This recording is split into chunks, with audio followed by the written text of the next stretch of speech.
Today on Don't Fear AI.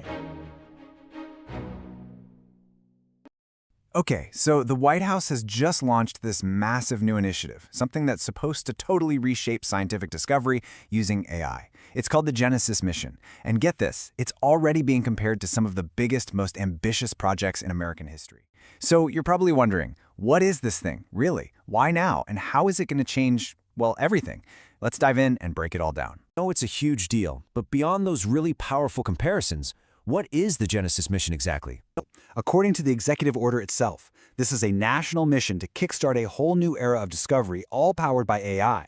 And we're not talking about small, little improvements here and there. No, the goal is to use AI to go after the biggest, gnarliest problems of our time, things like climate change or even curing diseases. How are they going to do it? Well, the core idea is to build one single, massive, integrated AI platform.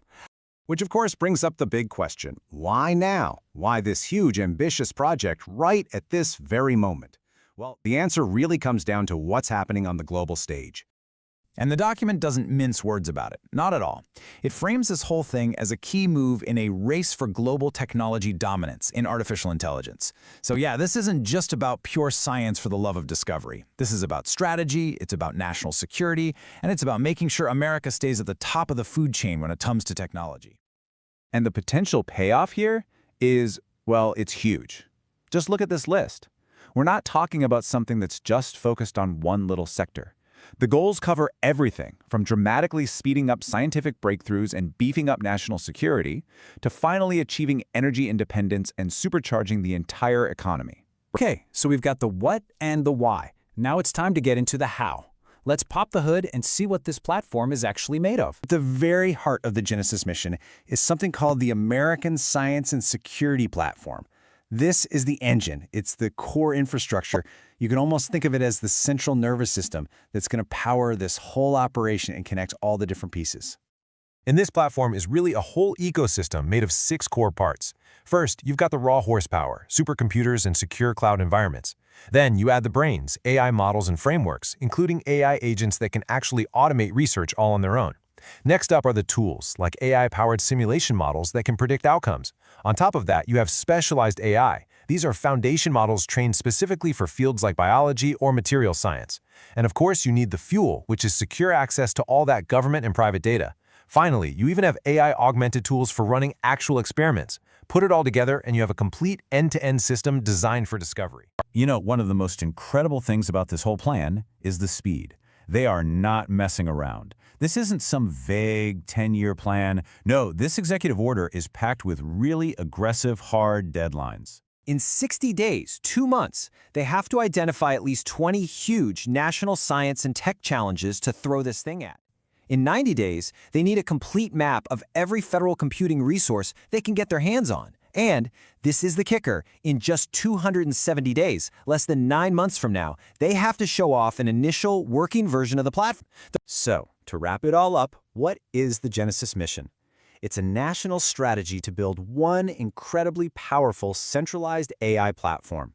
The goal is to pull all of the country's data, computing power, and brain power to solve our biggest scientific problems, and, in the process, secure America's tech dominance for the rest of the century. The ambition is it's off the charts. You can't deny that. But it does leave us with a pretty massive question, right? Can a mission of this scale, this centralized, this ambitious, can it really deliver on its promise and kickstart a brand new age of discovery? That's the billion-dollar question. You've heard all the hype about ChatGPT, right? Well, underneath all that, there's a pretty shocking economic story.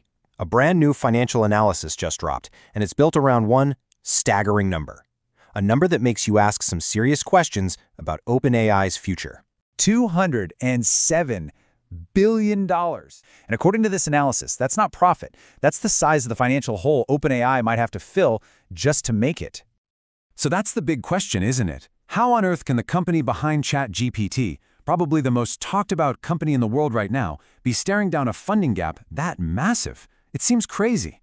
Okay, so the whole thing really boils down to one simple but massive problem: the unbelievable cost of just keeping the lights on.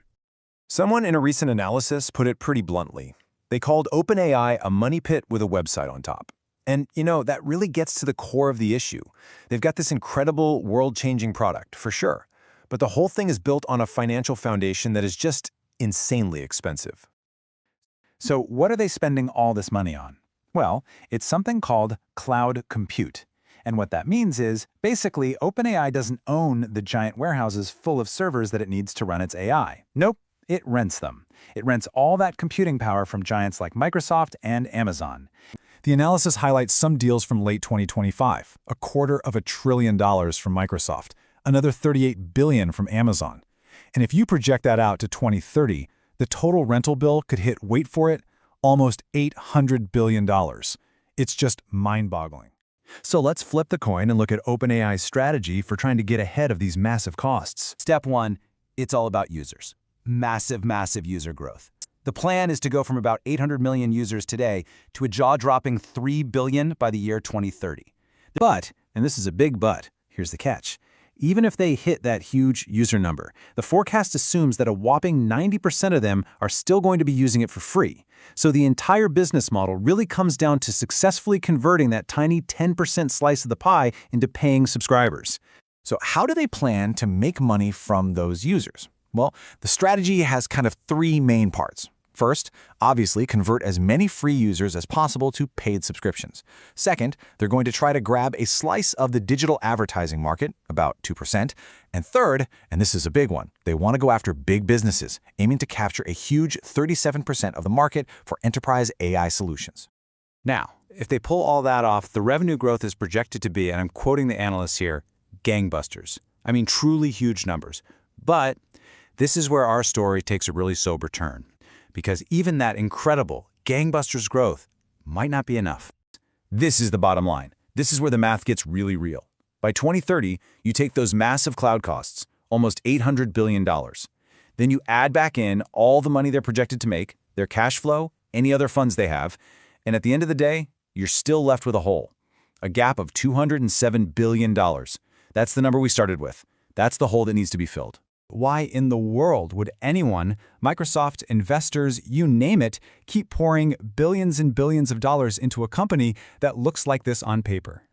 Well, here's the thing. The people writing the checks, they don't see this spending as a loss. Not at all. For them, it's a down payment, a huge monumental investment, sure, but it's an investment in what they believe is the foundational technology of the future. So that leaves us with one final, pretty mind-bending question.